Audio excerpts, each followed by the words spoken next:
thought I'd show you what I'm up to today. Remember I told you, like, I don't really know what's going to happen, right? So today, the Trump and China got into it, some shit over the tariffs and whatever, so like for the 19th time. So again, though, I don't pay much attention to that because markets, the algorithms will trade off of that news. They'll create whatever narrative they have to. So today was a good day. Like, I'm long and I'm down on my long call, but I had a short call that I had sold and I bought it back today up like 60% because it dropped so fast. So I was able to buy it back on the cheap.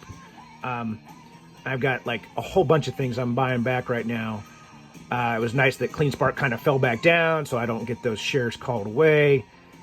And then I look at, like, when I'm looking at charts, like this is the Bitcoin chart, for instance, right? And a lot of these are proxies, so they play off that. But the biggest thing I look for is, I built this myself, which tracks global M2.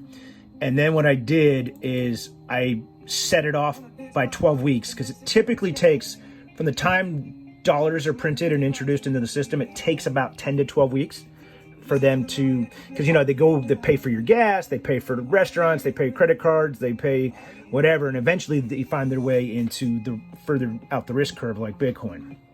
And so what's interesting is when you look at this, again, so this is the Bitcoin chart, and we have this big, massive sell-off today over the Trump tariff Chinese news, which again is just algorithm driven. But it's uncanny how much Bitcoin just follows when you offset it by the 12 weeks that I did. Again, blue line is how much dollars are floating around in the system. That's the global, it's known as global M2 or global liquidity. And so because we're all the way down here, it matches exactly what it looked like we were going to do. So again, the narrative just follows what the market makers were already going to do. So I love days like this because it gives me an opportunity to play off things.